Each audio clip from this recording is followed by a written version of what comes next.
ओम शांति। आज मीठे मीठे शिव बाबा कहते हैं, शिव भगवान वाच्य।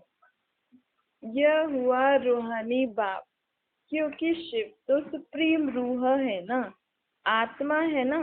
बाप तो रोज रोज नई बातें समझाते हैं। गीता सुनाने वाले सन्यासी आदि बहुत है, वह बाप को याद कर न सके। बाबा अक्षर कभी उनके मुख से निकल नहीं सकता है। ये अक्षर है ही गृहस्थी मार्ग वालों के लिए, वह तो है निवृत्ति मार्ग वाले। वह ब्रह्म को ही याद करते रहते हैं, मुख से कभी शिव बाबा नहीं कहेंगे। बल तुम जांच करो, समझो बड़े बड़े विद्वान सन्यासी चिन्मयानंद आदि गीता सुनाते हैं। ऐसे नहीं कि वो गीता सुनाते हैं तो वो कोई कृष्ण की याद में बैठते हैं, कृष्ण से अपना योग लगाते हैं, नहीं। वो तो सिर्फ ही ब्रह्म के साथ योग लगाते हैं। अब ब्रह्म महातत्व तो आत्माओं के रहने का स्थान हो गया ना, उससे योग लगाने से क्या होगा? योग अर्थात याद। उसको याद करने से क्या होगा? हमारी आत्मा में शक्ति थोड़ी भरेगी। ब्रह्म ज्ञानी व तत्व ज्ञानी हो। कृष्ण को कभी कोई बाबा कहे यह हो नहीं सकता है, तो कृष्ण गीता सुनाने वाला बाबा तो नहीं ठहरा ना। तो शिव बाबा को, बाबा शब्द मतलब पिता, तो माता पिता तो गृहस्थी ही बोलते हैं ना। सन्यासी तो घर बार छोड़ के चले जाते हैं, तो वो कभी भी शिव को बाबा पिता के रूप में नहीं मानते। जो गर्भगृहस्थ में रहते हैं वो लोग शिव को बाबा कहेंगे, बाप मानेंगे, लेकिन कृष्ण को कभी कोई सब बाप नहीं मानते। कृष्ण को हमेशा बच्चे के रूप में दिखाते हैं ना, तो कृष्ण को कभी बाबा कहें ये शोभता भी नहीं है और ऐसा हो भी नहीं सकता। तो कृष्ण सुनाने वाला बाबा तो नहीं ठहरा ना। शिव को सब बाबा कहते हैं, क्यों? क्योंकि वो हम सब आत्माओं के बाप है ना। सब आत्माएं उनको पुकारती हैं, हे परम पिता परमात्मा। वह सुप्रीम परम है। सुप्रीम अर्थात ऊंचे, सर्वशक्तिवान। परम ऊंचे स्थान पे रहने वाले हैं ना, क्योंकि परम धाम में रहने वाले हैं। तुम भी सब परम धाम में ही तो रहते हो, परंतु तुम नीचे आ जाते हो जन्म मरण के चक्कर में। उनको परमात्मा कहते हैं। वो कभी पुनर्जन्म नहीं लेते। वो जब आते हैं तो खुद हमें कहते हैं कि मेरा तो दिव्य जन्म है, अलौकिक है। ऐसे कोई रथ में प्रवेश कर तुमको विश्व का मालिक बनाने की युक्ति बताए, ये आज से ऐसे पहले कभी हुआ है कि ऐसे कोई आत्मा किसी के शरीर में प्रवेश करके हमको बोले कि अब मैं तुम्हें स्वर्ग के लिए पढ़ा रहा हूँ? नहीं ना। ये तो सिर्फ शिव बाबा ही जब ब्रह्मा के तन में आते हैं तभी वो हमें ऐसा ज्ञान सुनाते हैं जिससे हम मनुष्य आत्मा विश्व सत्युगी विश्व का मालिक बन जाते हैं, सत्युग में। तब आप कहते हैं मैं जो हूँ जैसा हूँ, मुझे कोई भी नहीं जानता है। मैं जब अपना परिचय दूं तब जान सकता हूँ ना। तो बाबा कहते हैं ये ब्रह्म को अथवा तत्व को मानने वाले कृष्ण को फिर अपना बाप कैसे मानेंगे? जो जो सन्यासी ब्रह्म महातत्व को याद करते हैं वो कृष्ण को तो बाप नहीं मान सकते हैं ना। देखो, भारत में ही सब लोग कृष्ण को बाप नहीं मानेंगे तो कृष्ण सबकी सदगति कैसे कर सकता है? तो वो भगवान तो ठहरा नहीं ना। इसका मतलब कृष्ण कौन है? देवता। और भगवान कौन होता है? जो अशरीरी अजन्मा है। आत्माएं तो सब बच्चे ठहरे ना। कृष्ण को सब बाप नहीं कहेंगे। ऐसे थोड़ी कहेंगे कि मुस्लिम लोग थोड़ी कहेंगे कृष्ण हमारा बाप है, हम सब भाई भाई हैं। ऐसे नहीं कहेंगे। कृष्ण सर्वव्यापी भगत लोग कह देते हैं, लेकिन सब कोई भी सर्वव्यापी नहीं होता है। सबके अंदर अपनी अपनी आत्माएं हैं। कृष्ण को क्या पड़ी आपके शरीर के अंदर की आत्मा बैठी? उसको अपना शरीर है ना खुद का। वो आपके शरीर में क्यों आए?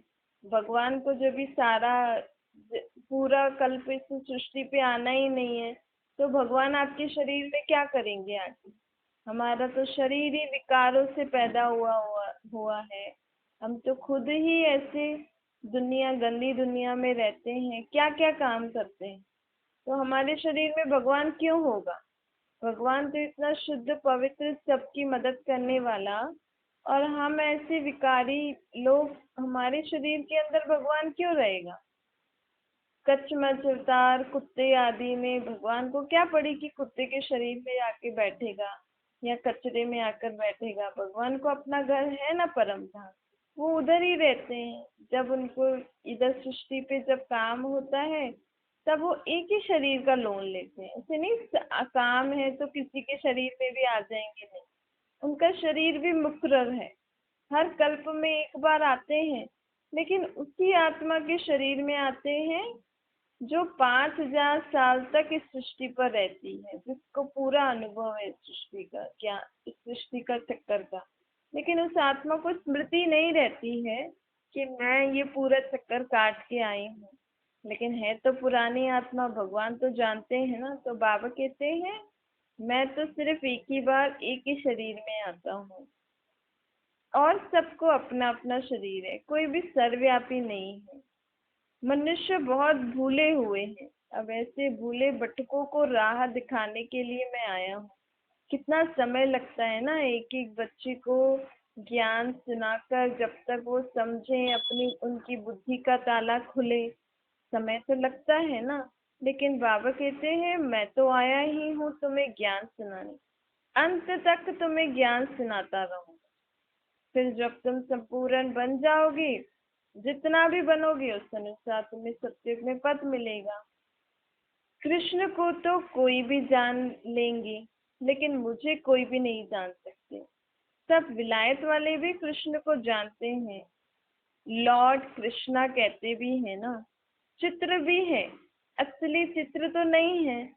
सत्युग का जो असली चित्र वाला कृष्ण होगा, उसका चित्र तो अभी कोई भी नहीं देख सकता है। ये तो उन जैसा बना लेते हैं, लेकिन सत्युग में जैसे कृष्ण के फीचर्स होंगे, वो तो अभी कोई भी नहीं बना सकता है। भारतवासियों से सुनते हैं विलायत वाले, इनकी पूजा बहुत होती है, तो फिर गीता में भी यह नाम लिख दिया है, कृष्ण भगवान। अब भगवान को भला लॉर्ड कहा जाता है क्या? लॉर्ड कृष्णा कहते हैं। लॉर्ड का टाइटल वास्तव में बड़े आदमी को मिलता है, वह तो सबको देते रहते हैं। इसको कहा जाता है अंधियारी नगरी। अब परमात्मा तो आदमी थोड़ी है, वो तो परम आत्मा है ना, ऊंची आत्मा है। तो भगवान लॉर्ड थोड़ी हो गया। कोई भी पतित मनुष्य को लॉर्ड कह देते हैं। यहाँ तक कि कलयुगी, द्वापर कलयुग से भी लॉर्ड शब्द नहीं यूज करना चाहिए। कहाँ यह कहाँ यह आवाज है पतित मनुष्य? कहाँ कहाँ ये आज की पतित मनुष्य? कहाँ शिव और श्री कृष्ण? शिव है निराकार परम धाम निवासी, श्री कृष्ण है सत्युग के प्रिंस। तो आज के मनुष्यों का को श्री कृष्ण और भगवान का टाइटल दे सकते हैं? नहीं दे सकते हैं ना। बाप कहते हैं, जो मैं तुमको ज्ञान देता हूँ, जब मैं चला जाऊंगा ना, तो ये ज्ञान भी गुम हो जाता है। अब ही हम जितना ज्ञान सुन के अपनी बुद्धि का ताला खोल सकते हैं, बाबा से अपने अंदर ज्ञान रतन भर सकते हैं, वो भरेंगे। लेकिन जिस सेकंड भगवान का इस ड्रामा में पार्ट खत्म हो जाएगा, तो फिर हमारी ये ज्ञान भी खत्म हो जाएगा। मैं आकर नई दुनिया स्थापन करता हूँ, ज्ञान भी तो मैं ही देता हूँ ना। मैं जब ज्ञान दूं, तब बच्चे तुम सुनो। मेरे बगैर तुम्हें ऐसा ज्ञान कोई नहीं सुना सकता है। जानते ही नहीं तो सुनाएंगे कैसे? क्या सन्यासी शिव बाबा को याद कर सकते हैं? वह कह भी नहीं सकते कि निराकार गॉड को याद करो। कब सुना है? नहीं। बहुत पढ़े लिखे मनुष्य भी इस बात को समझते नहीं है कि भगवान निराकार है, क्योंकि भगवान का तो दुनिया में अलग अलग रूप से याद करते हैं ना। लेकिन अब बाबा ने हमें बताया कि मैं तो निराकार हूँ, मुझे निराकार रूप में याद करो।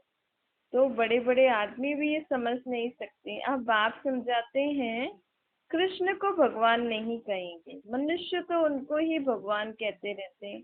लेकिन फर्क देखो कितना है। हमें सबसे पहले बाबा ने आत्मा परमात्मा भगवान कौन है, क्योंकि लोग बहुत भटके हुए हैं ना, अलग अलग मूर्तियां, अलग अलग गुरुद्वारे, मंदिर। आजकल तो बहुत सारे गुरु भी निकल गए हैं, बहुत सारे सत्संग हो गए हैं, प्रकृति के तत्वों को भगवान मान बैठे हैं। जो मनुष्य उनकी मदद कर देता है उनको भगवान के रूप में याद मानते हैं। तो भगवान के नाम, असली नाम रूप से तो भटक गए हैं ना हम। इसीलिए बाबा ने हमें सबसे पहले क्या बताया है, तुम आत्मा हो, तुम्हारा बाप मैं परमात्मा हूँ, और मुझे ही तुम भगवान के नाम, मेरा ही भगवान नाम है। मैं ही ईश्वर अल्लाह खुदा हूँ। मेरा कोई शारीरिक आकार नहीं है, मैं निराकार हूँ। तो अब जब भी मुख से भगवान शब्द निकले तो किस तरफ बुद्धि जानी चाहिए, निराकार तरफ, कि वो भगवान मुझ आत्मा का बाप है। और पहले तो हम भगवान और भगत थे ना, अब हम बाप और बच्चे बने हैं। वो मेरा बाप, मैं उसका बच्चा। तो कितना फर्क हो गया। बाप तो बच्चों को बैठ पढ़ाते हैं ना, जो बच्चे समझ जाते हैं उनको ही तो पढ़ाएंगे ना, और जो नहीं समझेंगे वो फिर बच्चे भी क्या कहेंगे। बाप टीचर गुरु भी है, वो ही हमारा बाप भी है, टीचर भी है, गुरु भी है। शिव बाबा सबको बैठ समझाते हैं। न समझने के कारण त्रिमूर्ति में शिव रखते नहीं है, ब्रह्मा को रखते हैं, जिसको प्रजापिता ब्रह्मा कहते हैं। प्रजा को रचने वाला है ना, परंतु भगवान ने ब्रह्मा विष्णु शंकर रचा ये नहीं जानते। अब बाबा हमें सब बात बताते हैं कि मैं ही ब्रह्मा विष्णु शंकर को रचता हूँ। तुम हो मुख वंशावली। अब तुम मुख, मैंने तुम्हें ब्रह्मा के तन से रचा है ना। न परमात्मा को, न परमात्मा की रचना को लोग जानते हैं। देखो ऋषि मुनि भी कहते हैं ना, नेति नेति। बाप कहते हैं मुझे कोई नहीं जानता है, सृष्टि चक्र को भी नहीं जानते। बाप कहते हैं जब मैं आता हूँ तब तुम्हें अपना पूरा परिचय देता हूँ। इन देवताओं को वहां ये पता थोड़ी पड़ता है कि हमें ये राज्य किसने दिया। अभी हमें बाबा ने आकर ये बताया है, फिर सत्युग में आकर हमें भी नहीं पता होगा। सबको बाबा कहते हैं मैं आकर तुम्हें ज्ञान सुनाता हूँ ना, इससे तुम्हारी बुद्धि का ताला खुलता है, जिससे तुम देवी देवता जैसे बन जाते हो। 16 कला संपूर्ण बनने के लिए बहुत मेहनत चाहिए। बहुतों में कुछ न कुछ खामियां हैं। कोई में ईर्ष्या है, कोई में कोई सी बात में खिटपिट करते रहते हैं। तो बाबा को ऑनेस्ट बनकर अपने अंदर जो भी खामियां है ना वो बता दो कि मेरे अंदर क्या है, अपने अंदर जांचो। कई बार हमारे अंदर ऐसी ऐसी खामियां होती हैं जो हमें पता ही नहीं, हम कहते नहीं नहीं हमारे अंदर नहीं है, नहीं। लेकिन हम कभी शांति से बैठ के सोचेंगे, अपने अंदर जांचेंगे ना, तो हमारे अंदर जो भी खामियां हैं वो हमें पता लगती जाएंगी। तो बाबा कहते हैं अच्छे अच्छे बच्चों में भी ईर्ष्या बहुत है, खामियां तो होती है ना। बाप जानते हैं कि सब किस किस प्रकार का पुरुषार्थ कर रहे हैं, दुनिया वाले क्या समझाएंगे, ये तो बाप ही बच्चों को समझा सकते हैं ना। बेहद का बाप आया है बच्चों को सुधारने के लिए, तो सुधारने के लिए शिक्षाएं भी देंगे। तो बाबा कहते हैं रोज अपना चार्ट रखो, चार्ट रखने से हमें पता पड़ जाएगा कि हमारे अंदर क्या क्या खामी है। भक्ति का राज्य है, अब भक्ति का राज्य था, अब खत्म हो गया। जिन बच्चों ने बाबा को पहचाना, ज्ञान सुनकर चल रहे हैं, उनके लिए तो भक्ति का राज्य खत्म हो गया ना। क्योंकि कहा जाता है ना ज्ञान भक्ति वैराग्य। जब भक्ति से वैराग्य आता है ना, मतलब भक्ति करते करते भी लोग थक जाते हैं, भक्ति से भी लोग थक जाते हैं कि भक्ति भी नहीं होती, पाठ पूजा नहीं, थक जाती है ना आत्मा, कब तक भगवान को बुलाएगी। तो उनको ये ज्ञान समझ में आता है।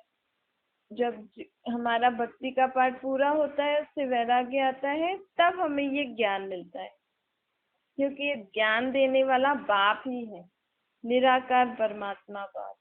यहाँ भक्ति का कोई चिन्ह नहीं होना चाहिए। भक्ति में तो क्या करते हैं, सर ढकते हैं, सर को झुकाना पड़ता है घड़ी घड़ी भगवान के आगे। लेकिन यहाँ तो हमें बाबा थोड़ी कहते कि तुम सर ढक के बैठो या तुम मेरे आगे सर ऐसे झुकाओ। यहाँ तो बाबा बोलते हैं मैं तो तुम्हारा बाप हूँ ना, तो तुम अपने लौकिक बाप से क्या घड़ी घड़ी सर उनके आगे झुकाओगी या फिर उनके आगे सर ढक के बैठोगे? या कोई भी भक्ति का चिन्ह नहीं है। यहाँ परमात्मा बाप हम बच्चों को शिक्षा देते हैं। जो भी हमने द्वापर युग से कैसे कैसे भक्ति करी, कैसे हम विकारों में गए, कैसे हमने सत्य त्रेता में सुख देखा, हम परम धाम की रहने वाली आत्माएं हैं, फिर कैसे हम अपने अपने समय पर आए इस सृष्टि पर, अब कैसे हम इतने दुखी हो गए हैं, हमारे अंदर ये विकार, ईर्ष्या, द्वेष, एक दूसरे के लिए बुरा सोचना, बोलना, ये सारी चीजें बाबा हमें नोट कराते हैं कि तुम अपने अंदर देखो कि कहाँ तुम परम धाम निवासी एकदम शांत वाली जगह में रहती थी, एकदम पावन शुद्ध आत्मा थी। फिर तुमने सत्युग में सुख देखे, अब तुम विकारों के संग में होकर बुरे बन गए हो। जैसे माँ बाप नहीं कभी बच्चों को समझाते हैं कि तुम पहले कितने अच्छे थे, लेकिन तुमने ये संग किया तो उससे तुम बिगड़ गए ना, तुम्हारी जीवन ही बिगड़ गई। तो ऐसे बाबा भी हमें बाप बन के आत्माओं को जागृत करते हैं कि हम कैसे थे और हम कैसे हो गए हैं, तो वापस से वैसे ही सुखदायी बनने के लिए, क्योंकि हम ही बुलाते हैं ना कि हमें सुख शांति चाहिए, हमें संपत्ति चाहिए। तो हम आत्माओं ने कभी अपने जीवन में इतनी सुख शांति संपत्ति देखी है सदा के लिए। या भल कोई लोगों को सुख हो, लेकिन सदा के लिए तो सुख नहीं होगा ना, थोड़ा समय के लिए सुख होता है, फिर कोई ना कोई बात आ जाती है, फिर टेंशन शुरू। तो बाबा कहते हैं यहाँ मैं बाप तुम बच्चों को शिक्षा देता हूँ। तो यहाँ बाप और बच्चे का संबंध है, यहाँ भक्ति का कोई चिन्ह नहीं होना चाहिए। तुम्हें जैसे चाहे वैसे बैठो, लेट कर भी तुम मुझे याद, मेरे से बातें करो, मेरे को याद करो, मेरा ज्ञान सुनो, कुछ नहीं है। अगर तबीयत ठीक नहीं है तो लेट कर भी कर सकते हो ना। मैं जो हूँ जैसा हूँ, तुम बच्चों में भी वीरला कोई मुझे एक्यूरेट जानता है कि परमात्मा मुझ आत्मा का बाप है। ये जानना, ये निश्चय करना भी कोई कोई बच्चे कर सकते हैं। जब तक हम उनको उस रूप से घड़ी घड़ी याद करेंगे, तभी तो हमारे अंदर ये पक्का होगा। असल में हम भक्ति मार्ग में भी भगवान को याद करते थे, लेकिन इस रीति कभी थोड़ी याद किया कि वो मुझ आत्मा का बाप निराकार है और वो परम धाम निवासी है। भक्ति में तो भगवान की परिभाषा ही अलग है। भगवान की इतनी ऐसी परिभाषा है कि कई लोग तो भगवान से दूर ही हो जाते हैं, क्योंकि ऐसी ऐसी कथाएं और कहानियां लिख दी है ना। तो कई लोग सोचते हैं भगवान के साथ ही ऐसा बुरा हुआ। जैसे राम भगवान कह देते हैं, कृष्ण भगवान कह देते हैं, फिर कह देते हैं राम भगवान की सीता चुराई, कृष्ण ने माखन चुराया, ये सब किया, तो भगवान का नाम लगा दिया ना। तो इस ऐसी ऐसी बातों से भक्ति मार्ग में लोग भगवान से ही दूर हो जाते हैं। लेकिन यहाँ तो हमें बाबा ने कितना सहज रीति बता दिया कि मैं तो निराकार हूँ, मैं तो कभी सृष्टि पे जन्म मरण में आता ही नहीं, तो मैंने ऐसे कोई काम किए भी नहीं है। मैं तो सभी के लिए सुख शांति की राह दिखाने वाला हूँ। और न ही जब कृष्ण और राम अपनी दुनिया में राज्य करेंगे, उनकी दुनिया में भी ऐसे कुछ बुरा नहीं हुआ था। ये सारी जो शास्त्र आदि में कहानियां लिखी हैं, जो भी हम टीवी में सीरियल्स देखते हैं, महाभारत आदि, ये सब द्वापर युग की कहानियां हैं, ये सत्य त्रेता की कहानियां नहीं है। तो बाबा हमें ये सारी बातें क्यों बता रहे हैं? ताकि आत्मा अपने उस बाप से मिलन मनाए हर घड़ी, उनको अपने साथ रखे। क्योंकि दुनिया के हालतें तो हम दिन प्रतिदिन देख ही रहे हैं ना। ऐसे समय पे कोई शारीरिक संबंधी हमारे साथ हो नहीं हो, लेकिन उस परमात्मा से अगर हमने अब अपना संबंध जोड़ दिया, उनको अच्छी रीति पहचान के उनको अपने साथ साथी बनाकर रखना सीख लिया, तो कोई भी समय आए लेकिन हम सदा सेफ रहेंगे। इस दुखदाई दुनिया में भी आत्मा सदा सेफ रहे, इन दुखों से दूर रहे। दुख तो आएंगे लेकिन परमात्मा की छत्र छाया, परमात्मा का साथ हमारे साथ होगा, हम आत्माओं का बाप, तो आत्मा को दुख नहीं होगा, वो सदा सेफ रहेगी। तो बाबा कहते हैं जितना जितना तुम मुझे जानते जाओगे ना, उतना तुम्हारे अंदर खुशी रहेगी। यह तो समझते हो ना, बाबा हमको अब कितना ऊंचा खजाना देने आए, स्वर्ग की बादशाही देने आए, कुबेर के खजाने हमें मिल रहे हैं। अल्लाह अव्वल दिन का भी खेल दिखाते हैं ना, ठका करने से खजाना निकल आया, बहुत खेल दिखाते हैं। खुदा दोस्त बादशाही क्या करते थे, खुदा दोस्त बादशाह क्या करते थे, उस पर एक कहानी भी है। असल में तो ये परमात्मा खुदा दोस्त हमें आया है स्वर्ग की बादशाही दे। बाबा का ये एक एक ज्ञान का रतन हमें सत्युग में खजानों के रूप में मिलेगा। अर्थात एक एक बात जो हम सुन रहे हैं ना, उसको अगर हमने समझ लिया, जीवन में धारण कर लिया, तो यही हमें सतयुग में सोने और हीरे जवाहरातों के रूप में मिलेगी। बाप समझाते हैं, खुदा तुम बच्चों का दोस्त है ना, अभी इसमें प्रवेश कर तुम्हारे साथ खाते पीते खेलते हैं ना, बरोबर अगर हम हर कर्म करते समय बाबा के साथ रहें तो आपको बरोबर लगेगा कि मेरा बाप मेरे साथ खा पी रहा है, खेल रहा है, चल रहा है। शिव बाबा का और ब्रह्मा बाबा का रथ एक ही है, तो जरूर जब ब्रह्मा बाबा खेलते होंगे या हम भी बाबा की याद में खेलेंगे तो हमें भी लगेगा हम शिव बाबा के साथ खेल रहे हैं।